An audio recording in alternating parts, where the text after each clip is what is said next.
My name is Lily Evans, and today is the day of my arranged date. The man sitting across from me is Ryan Cooper, my blind date partner. In my previous life, my parents arranged for me to marry him, a soldier, so that I wouldn't have to suffer. But the one I truly loved was my childhood sweetheart, the boy who had been sent to the countryside. Ryan married me only because my parents once saved his life. I didn't care much, after all, he wasn't the one I loved. We lived together like roommates. For 3 years after our wedding, I never let him touch me, and he never once complained. When my parents urged us to have children, he always took the blame himself. I didn't know how to feel about that until the day I died in a fire. When my soul floated above the flames, I saw him, his eyes red and desperate, rushing into the fire. He pulled my burned, unrecognizable body into his arms and cried out in agony. I stared blankly at the man I had lived with for 3 years but never truly understood. His grief seemed to rise with the scorching heat and sink into my being. My transparent chest ached as if my heart were still there. Like a ghost, I followed him.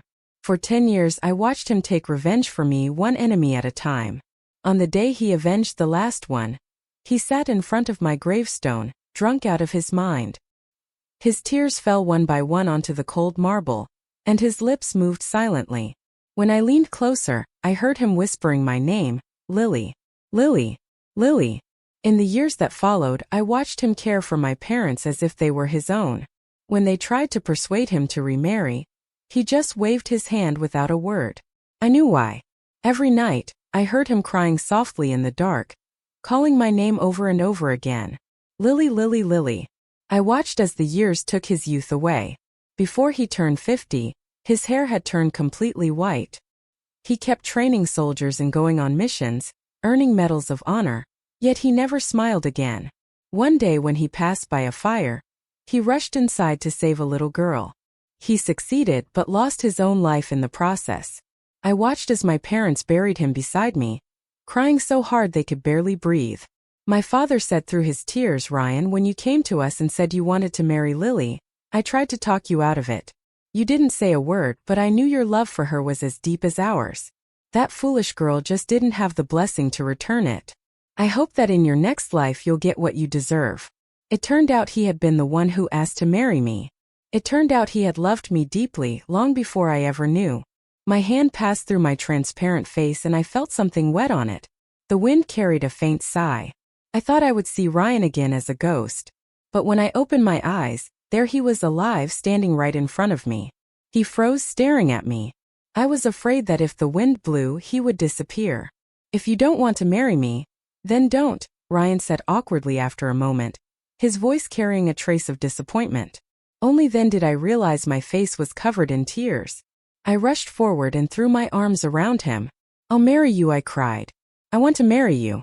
The familiar scent of pine and grass filled my senses, and for the first time I could truly feel him. His large, warm hand gently patted my back, as if to say, "Don't cry anymore." My parents, who had been ready to persuade me otherwise, swallowed their words. Seeing the worry in my mother's eyes, I hugged her tightly. "I know you're doing this for my own good, Mom, but I've made up my mind. I really want to marry Ryan." My mother's voice trembled as she hugged me back. "Oh, my sweet girl, Mom. Really, don't worry," I said, pulling out a handful of colorful ration tickets, stamps, and coupons. Ryan gave me all his savings. In my past life, after our engagement was arranged, Ryan had also tried to give me everything he had, but I refused in anger. This time he had secretly slipped them under my door last night. My mother looked at the pile of tickets and sighed, though her hands never stopped moving. "If Ryan gave them to you, keep them safe. What your father and I give you comes from our hearts. When you get to the base, make sure you get along well with your neighbors. Distant relatives are no help, good neighbors are better. I'm not worried about Ryan, but you, my stubborn girl, don't you dare bully him. Understand the Northwest is dry and harsh. Life won't be easy there. If it weren't to keep you from being sent to the countryside, we wouldn't have let you go so far away. We won't be there with you, so take care of yourself." Listening to my mother's endless words of love and worry, my tears began to fall again, no matter how hard I tried to hold them back.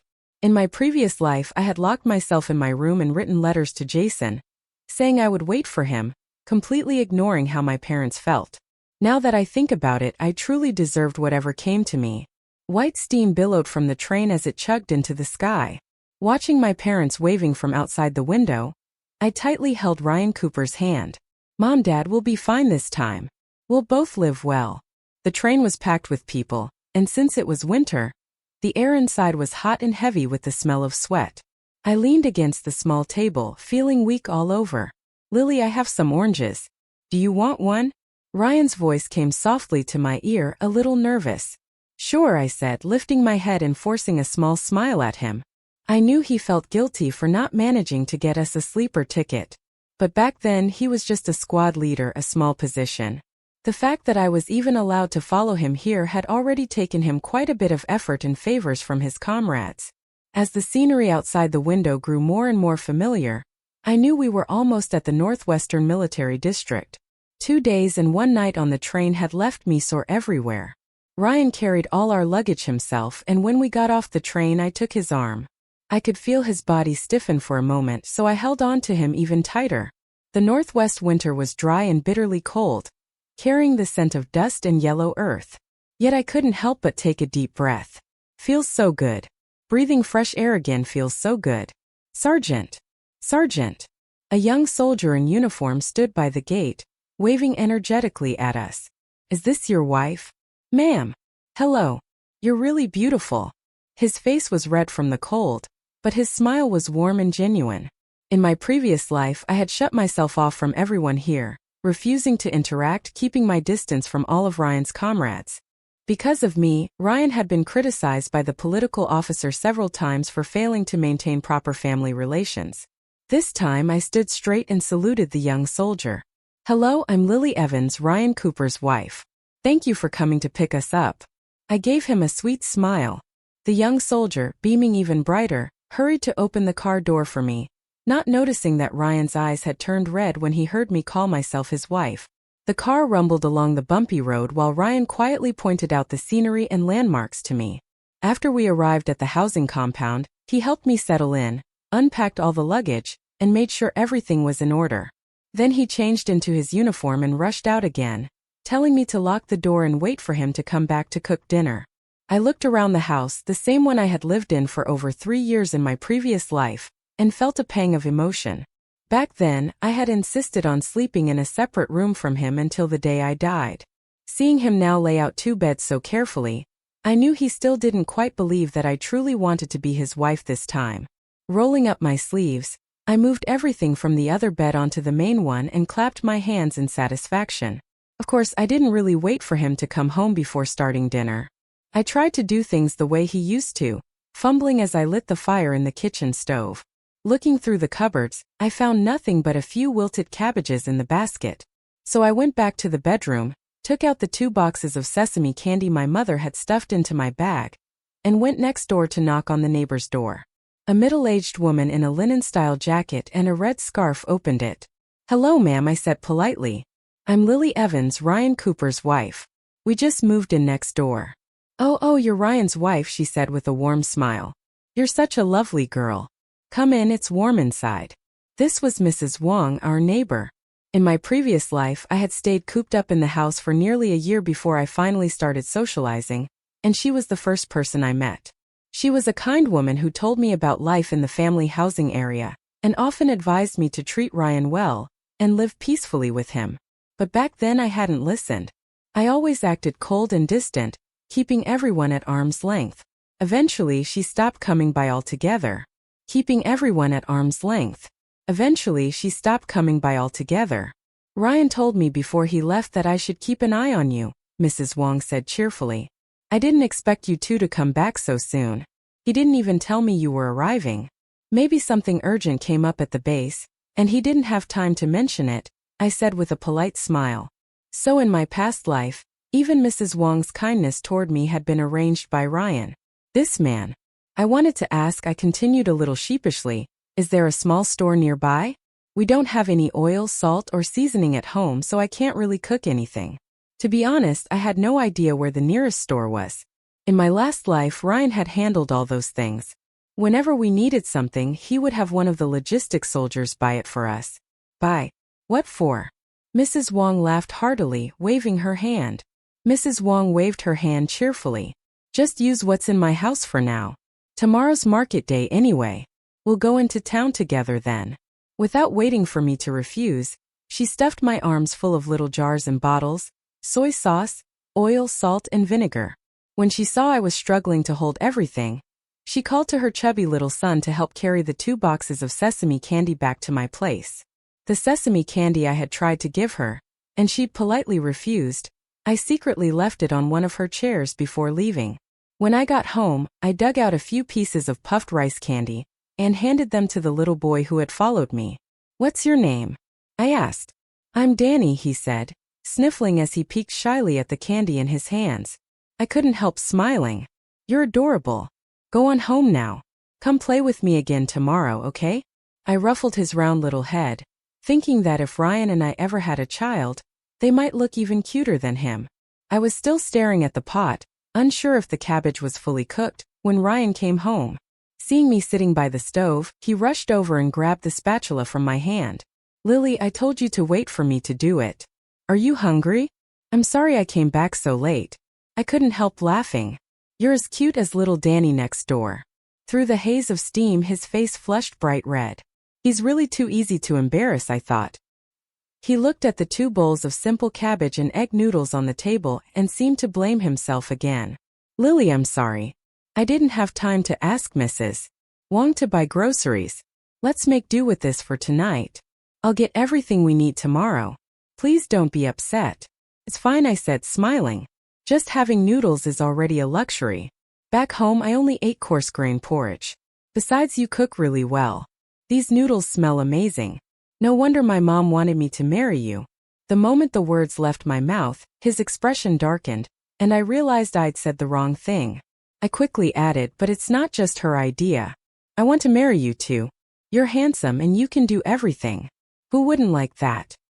His face turned an even deeper shade of red, like a ripe tomato. How did I never notice in my past life how easily Ryan blushes? After dinner, he washed the dishes, then came over slowly with a piece of paper in his hand. "So, will you go with me tomorrow?" he asked, his face expressionless but his eyes full of tension. When I opened the paper, I froze. It was our marriage application, already signed by the commanding officer. In my previous life, I had never seen this document. I hadn't even given Ryan the chance to talk to me after we returned home. I had locked myself in my room. Until the day I died, we never had an official marriage certificate. Myself in my room. Until the day I died, we never had an official marriage certificate. I was at best his fiancée. "Of course I'll go," I said. "If I don't, who else are you going to marry?" Pretending to be annoyed, I crossed my arms. Ryan immediately panicked. "And no, that's not what I meant. I was worried." I cut him off with a grin. "Lily Evans always keeps her word. I said I'd marry you, and I will. Or are you the one who doesn't want to marry me now?" "No." He burst out so loudly that I jumped.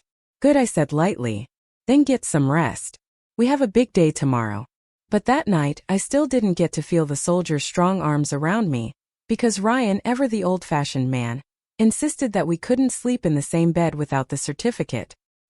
He carried his blanket and went to the other room. Lying there in the dark, I ground my teeth. You just wait, Ryan Cooper. The next morning, we rode with the logistics team's truck all the way to the distant city. I wore the dark red jacket my mom had given me, while Ryan, in his uniform, sat straight and serious beside me. Several military wives sitting nearby smiled knowingly, teasing us as newlyweds. Ryan kept a calm expression, but the tips of his ears were bright red. When we arrived, he carefully pulled out our marriage application while I handed over my identification papers and introduction letter. The staff at the Civil Affairs office worked quickly, and in no time they handed us 2 little red booklets. I swear I saw a glimmer of silver at the corner of Ryan's eyes, but when I looked again it was gone, replaced by his usual serious expression. This man is good at hiding things, I thought.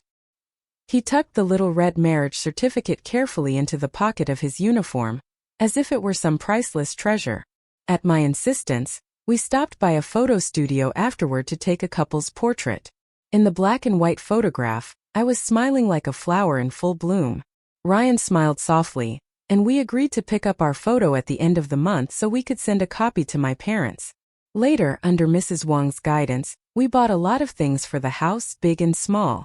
Ryan followed quietly behind me the whole time, carrying all the bags without complaint. A friendly middle-aged woman teased him, laughing. "Well, I'll be. Our Sergeant Cooper sure knows how to treat his wife. Unlike my husband, every time I ask him to go shopping with me, he acts like it's torture. He'd rather run 5 miles on the track than step foot in a store." The other women burst out laughing, and I laughed with them.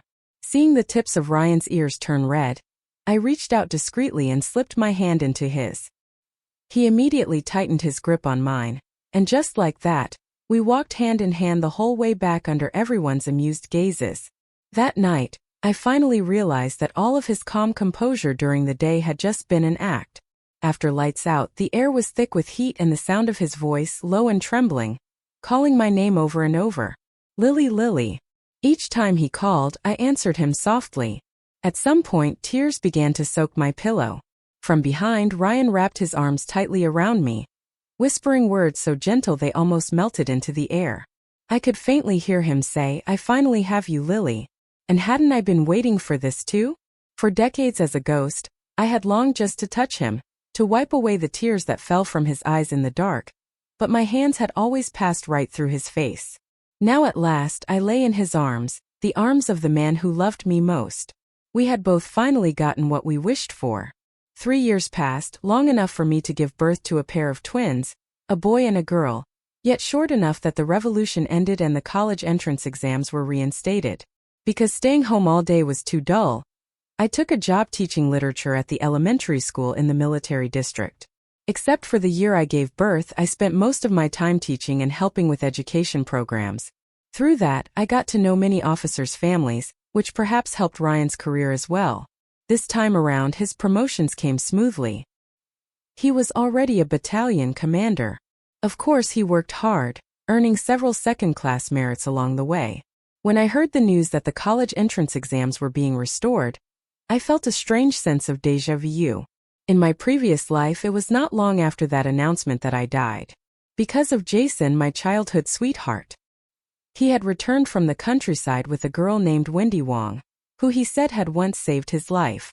He told me he wanted me to give her my college exam spot. If I did, he said, he would marry me. At the time, I had still been writing to him constantly, sending him all the money my parents gave me. He kept brainwashing me, saying that since I was a divorced woman, no one but him would ever want me. So foolishly, I gave up my college spot for Wendy. When Ryan found out, he argued with me for the first time in our marriage. "You've ruined your life," he said. And I had shouted back, "My life was already ruined the moment I came here with you." That made him stumble a few steps back, his eyes wide with disbelief and pain. For a moment I had almost wavered, but Jason's words had taken such deep root in my heart that I couldn't pull free. That day, Ryan stormed out of the house and never came back. Later, Mrs. Wang told me he had volunteered for a dangerous mission. I hadn't said a word in response. She sighed and stopped visiting after that. When he finally returned, I was already trapped in the fire. It turned out everything Jason had said to me was a lie. He and Wendy had been together long before. Because of her poor family background, Wendy wasn't eligible to take the college exam. So the two of them conspired to trick me into giving them my qualification. Then Jason invited me out, saying he wanted to take me away with him. But instead he locked me inside an abandoned building, lit a fire and fled, leaving me to burn alone. That same searing pain, the agony of being consumed by flames, seemed to rise again in my memory. I shuddered involuntarily. Then a pair of strong arms wrapped around me from behind. "What's wrong? You were spacing out. Did you just scare yourself?" Ryan's gentle voice pulled me back to the present. "No, I just suddenly felt a little cold," I said, rubbing my arms. He stood up, fetched a coat, and draped it over my shoulders. "I'm heading out for morning drills," he said softly. "Breakfast is warming in the pot. Later, I'll trouble you to take Ethan and Sunny to kindergarten," Ryan said with a gentle smile. He bent down and pressed a kiss to my forehead. Over the years, under my quiet influence, he had learned to express his love not just in silence but through small, tender actions. Outside, he was still the stoic and disciplined Captain Cooper, the man whose face betrayed no emotion. But at home he was my Ryan, his eyes, his smile, his whole heart filled only with me. Hearing the chatter and laughter of our son and daughter in the other room, I felt a deep warmth spread through me. Everything is different now, I told myself. I have Ryan. I have Ethan and Sunny. I've never contacted Jason, and I never will. I won't die miserably in a fire like I did in my past life. Steadying my emotions, I returned to my daily routine, content and peaceful. A few days later, Ryan came to me with a request. I don't want to go back, I said before he could even finish. I'm fine here. I have you, the kids, and my students. I don't want to leave. He knelt down beside me, resting his hand on my knee. Lily, he said softly, you're like a seabird that belongs to the open sky and ocean. How could I keep you trapped on the shore? Look at me and tell me honestly, don't you want to go to college? I hesitated. Memories from my past life flooded back. Memories of seeing Jason and Wendy in college, living such bright, colorful lives. They had been surrounded by youth and vitality. Students talking about poetry by the lake, laughing over literature, experimenting in white lab coats under bright lights, chatting freely with foreigners with blonde hair and blue eyes. Every day for them had been filled with light and color. I, floating unseen in the air back then, had watched them with burning envy. Ryan's voice cut through my thoughts. You'll take the exam. In the next couple of days, go to the school and hand in your resignation. I'll take some leave and drive you and the kids back home. Let your parents watch Ethan and Sunny for a while so you can focus on studying. I believe in you, Lily. I know you'll become a college student. A wave of panic surged through me. You don't want me anymore. Is that it? Ryan, are you leaving me? He sighed helplessly and pulled me into his arms. Silly girl, what are you talking about? How could I ever not want you? I just don't want to be a distraction while you study. When the day of your exam comes, I'll be there to send you off, I promise. After a moment, he seemed to make up his mind about something. Lily, wait for me, okay? Wherever you get accepted, I'll apply for a transfer there. I'll stay with you always. You believe me, don't you? Looking into his steady, devoted eyes, I slowly nodded. News of my departure spread quickly through the military compound. My students and their parents came to say goodbye. Miss Evans, I'll miss you so much. One little boy said tearfully. I'll miss you too, I said with a smile. I'll study hard and go to your college so I can be your classmate someday, said Danny, puffing out his chest proudly. His mother, Mrs. Wong, gave him a light smack on the head for his boldness, but I laughed, patting his round little head fondly. Then you'd better study hard, Danny, I said warmly, because I'm aiming for Beijing University, and that's not an easy one to get into. He clenched his fists and declared loudly, I can do it. I couldn't help but laugh, my eyes curving into crescents. On the day I was set to leave, Mrs. Wong came by to see me one last time. Lily, I really can't bear to see you go, she said, her eyes already red. But I understand you're meant for greater things. Your future is as boundless as the sky. As for me, well, I'm just like this old fence, you can see the end of it with one look. My husband, Old Chun, well, I don't expect much from him anymore. And as for my boy, who knows what'll become of him when he grows up. Don't say that, Mrs. Wong, I said, holding her hands. Danny's a wonderful boy. When he grows up and gets into a university in Beijing, he should bring you there to see the capital, to stand before Tiananmen and see Chairman Mao's portrait yourself. Her eyes glistened as she gripped my hand tightly. Oh, don't say such things. You'll make me cry. She took a breath, steadied herself, then said softly, actually, I came to talk to you about Ryan. You know, he's always been a certain kind of man. These past few years, Mrs. Wong said softly, he's gone through so much outside, but he never tells you any of it. She sighed. Old Chun told me that Ryan has been working himself to the bone just to give you and the kids a good life. During drills, he's always the first one to rush forward. Even when he gets hurt, he hides it from you. He just gets treated quickly, then hurries home as if nothing happened. I know how much you two love each other, but still, if you do get into college, please, Lily, promise me you won't start looking down on him. I won't. I never will. I shook my head hard, almost desperately. Anyone else might not want Ryan Cooper, but not me. I'll never stop wanting him. I'm going to spend the rest of my life with him until we're old and gray. Unlike the time I first arrived here, when only a single young soldier had come to see me off, this time the platform was crowded. Many people had gathered to say goodbye. Watching them from the train window as they grew smaller and smaller, I buried my face in Ryan's chest and sobbed uncontrollably. These people, the most admirable and lovable of all, guarded our nation with everything they had, while their families guarded them without complaint. Even in the barren Northwest, amid the yellow sands and harsh winds, blossoms of love bloomed in silence. When I finally arrived home after 3 years, my parents hugged me and the twins tightly, tears streaming down their faces. Ryan stood beside us, awkwardly rubbing the back of his neck, unsure of what to do. I reached out, grabbed his sleeve, and pulled him into our family hug. He gave me that familiar look, a mix of helplessness and tenderness, and smiled. Returning to the neighborhood where I had lived for more than a decade felt strange. Everything looked the same, yet somehow different. My parents each held one of the children by the hand, while Ryan and I walked behind them. But just before we reached home, I ran into someone I hadn't expected to ever see again. Jason's mother. She greeted my parents warmly, her eyes flicking back and forth between me and Ryan, evaluating us in silence. "Oh my Lily, is that you? Haven't seen you in years. You've grown into such a beautiful young woman. You even have 2 children now. Are you home visiting your family?" My mother's tone turned cold. "Lily's back to take her college entrance exam. My son-in-law brought the family home." Back then, Jason and his parents had all felt hostile when I suddenly got married. Jason thought I had betrayed our relationship, and his parents resented me for avoiding the hardship of being sent to the countryside while their son had to suffer there. For years, they'd spoken ill of us behind our backs. My parents had long since stopped associating with them. "Well, isn't that a coincidence?" Jason's mother continued with a forced smile. "Our Jason will be coming back in a couple of days too.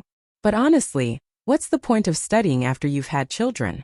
You should just stay home and take care of them. And tell me, can your soldier husband's salary even cover your college tuition?" I was about to snap back, but my mother pressed a calming hand on my arm. "Ryan," she said sweetly, "what did you say your salary was the other day, dear? My memory isn't what it used to be." Ryan caught on immediately.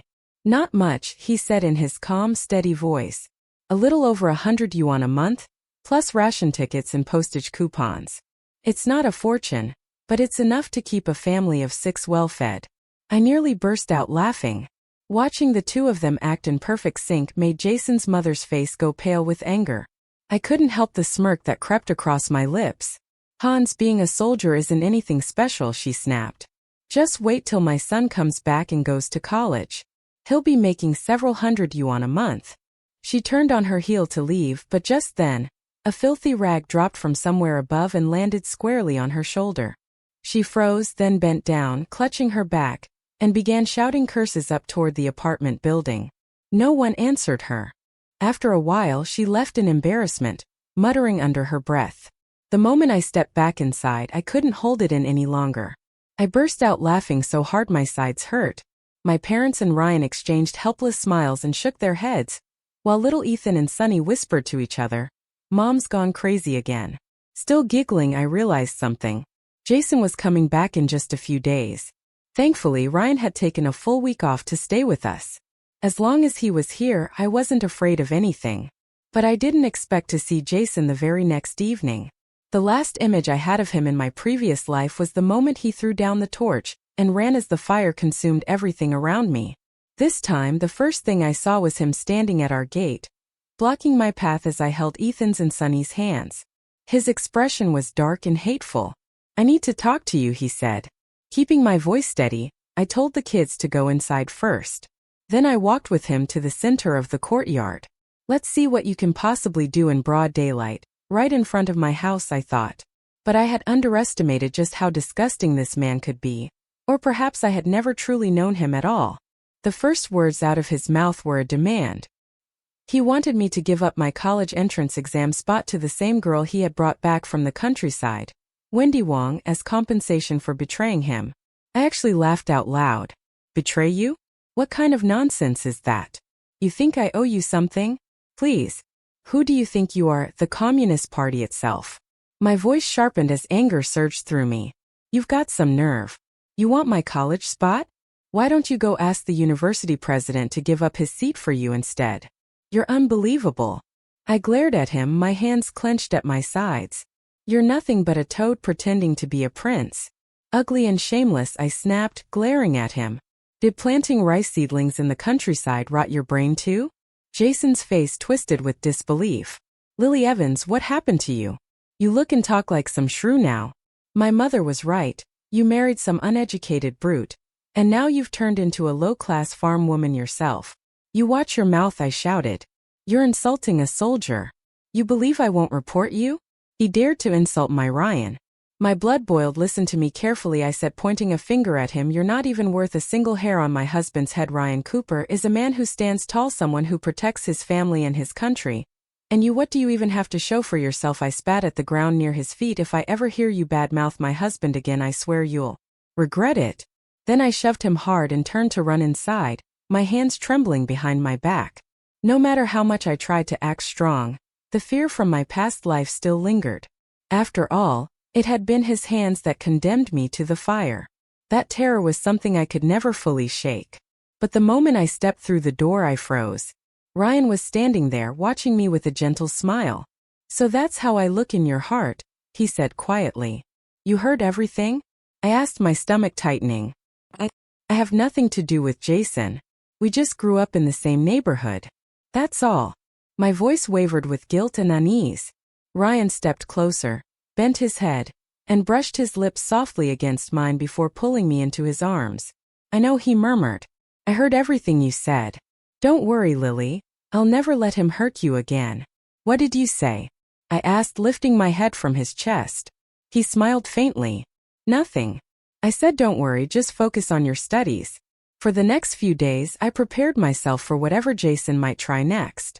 I knew he wouldn't give up so easily, but strangely, the whole compound remained peaceful. No one came to bother me, and even our home was unusually quiet. Worry still lingered at the back of my mind, but I forced myself to concentrate on studying. Ryan cooked something different for me every day, and my mother soon began comparing him to my father, loudly and with plenty of sarcasm. Some people's sons-in-law are real blessings, she said meaningfully, earning a round of laughter from everyone. My father grumbled good-naturedly while trying to coax her back into a good mood. Ryan just watched me quietly the whole time. I noticed it often.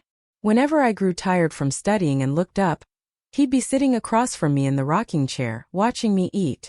If I caught his eye, he'd quickly turn away, pretending to focus on his food. In the evenings, when I dragged him outside for a walk, he followed a few steps behind me. I'd look back and catch him staring again. Why are you looking at me like that? I tease. He'd blink innocently. Was I? You were. Well, he'd say softly, then I guess I was. The week passed quickly. When the time came for him to return to the base, I went to the station to see him off.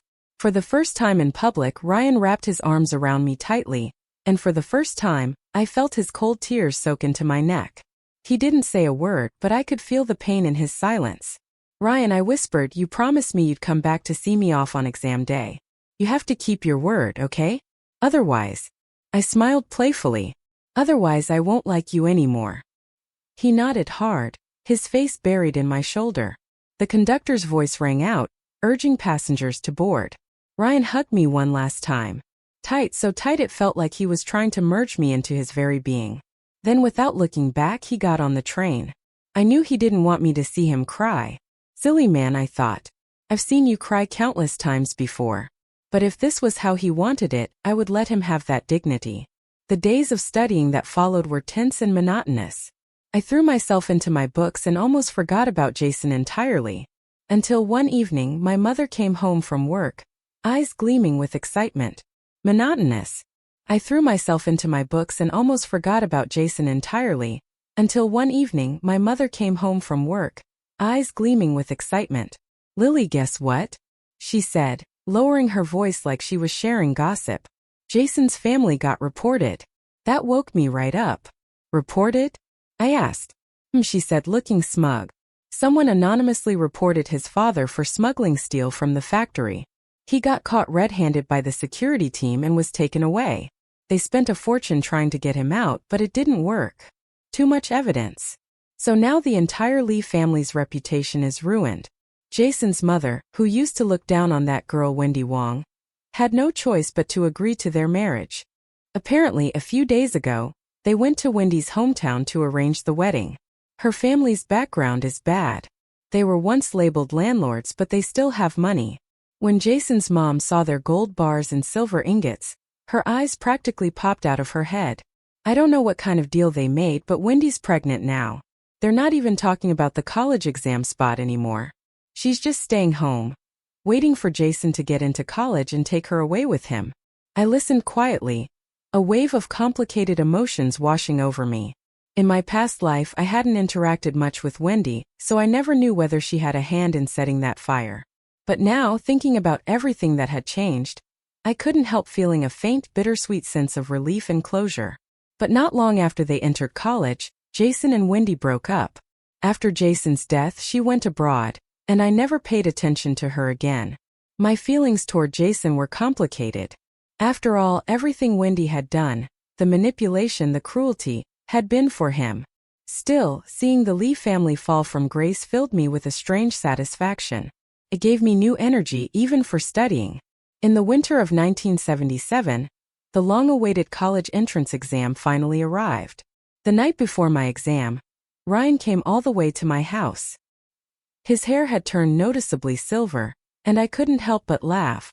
"You promised me we'd grow old together," I teased. "But it looks like you've gone and gotten old before me." His calloused hands paused for a moment. Then he grinned, that familiar crooked smile, and didn't say a word. Much later, I learned that he had run more than 10 miles that night just to catch the last train home. Also, he could see me before the exam. The test lasted 2 days. During those 2 days, Ryan waited for me outside the school gate from dawn till dusk. When I finally came out, he handed me a steaming hot roasted sweet potato he'd been keeping warm against his chest. I climbed onto the back of his bicycle, chattering excitedly about the questions from the exam. The air was freezing, but the sunlight was warm, wrapping us in a golden glow. When the results came out, I had done it. I was admitted to Beijing University, the school I dreamed of for so long. I chose to major in medicine, partly because it was something I genuinely loved and partly because of all the scars I'd seen on Ryan's body from years of service. I wanted to become strong enough to be his support, the one who could heal him when he was hurt. My mother later told me that Jason had failed miserably on the exam. His score was abysmal, and he spent his days drinking himself into oblivion. One night, he got into an argument with Wendy and pushed her to the ground. She lost their baby. After that, Wendy returned to her hometown, and the Lee family fell silent in the entire neighborhood. When I heard the news, I just smiled. You see, I thought karma never forgets anyone. Before leaving for Beijing, I left the children in my parents' care and went back with Ryan to the Northwest to visit everyone. We saw Mrs. Wong, little Danny, and so many of our friends and students. I showed Danny my admission letter and told him, "One day you'll have one of these too. I'll be waiting for you to show it to me in person." He stared at the letter with wide eyes, and I told him, "Study hard. Only through learning can you build weapons that can never be destroyed. With better weapons, your father won't get hurt so easily. The officers in the army will be stronger and our country will be even greater." Danny nodded, not fully understanding, but that was fine. He will someday. Things would only get better from here. Our visit didn't last long before it was time to say goodbye again. This time it was Ryan's turn to watch me leave. I didn't cry, instead I smiled at him and said, "I'll be waiting for you in Beijing," waiting for turn to watch me leave. I didn't cry, instead I smiled at him and said, "I'll be waiting for you in Beijing, waiting for you to hold me again, waiting for you to tell me all your little secrets." I had waited for him through 2 lifetimes. I could wait another 2 years. I had time. Years passed quietly, and I finally graduated from Beijing University with honors. On the day of the ceremony, beneath the golden light of summer, I spotted Ryan Cooper standing in the crowd. His hair had turned silver, but his smile was the same as the day we first met. He stood tall in his crisp uniform, his eyes filled with pride, love, and the warmth of every moment we had shared. I ran to him, threw my arms around him, not caring who saw. He leaned close, his voice trembling as he whispered, "Lily, I kept my promise. And you've kept the dream alive for both of us." Tears streamed down my face as I smiled. "We've kept each other, Ryan." We returned to the Northwest, to our small house surrounded by the same trees and the same soft wind that had once carried our youth. I opened a small clinic near the military base, And Ryan continued his service. Each time he came home, he would sit on the porch and tell me stories about the young soldiers he trained, his voice calm, his eyes gentle. Our twins, Ethan and Sunny, grew up in laughter, wrapped in the warmth of a love that had already conquered life and death. And every time I looked at them, I knew every hardship had been worth it, because I had not only been given another chance to live, but had also learned how to love completely, trust completely, and live completely. Sometimes during quiet nights, Ryan would take my hand and whisper, "If there's another life after this one, I'll still marry you." I'd rest my head on his shoulder and smile. "You don't have to wait for another life," I'd say softly. "In this one, I've already loved you enough for both." Outside, the sunset spilled across the sky, bathing our joined hands in golden light. The hands of a soldier who once lost the woman he loved and of the woman who once died in the fire, now holding on to peace together after all the storms.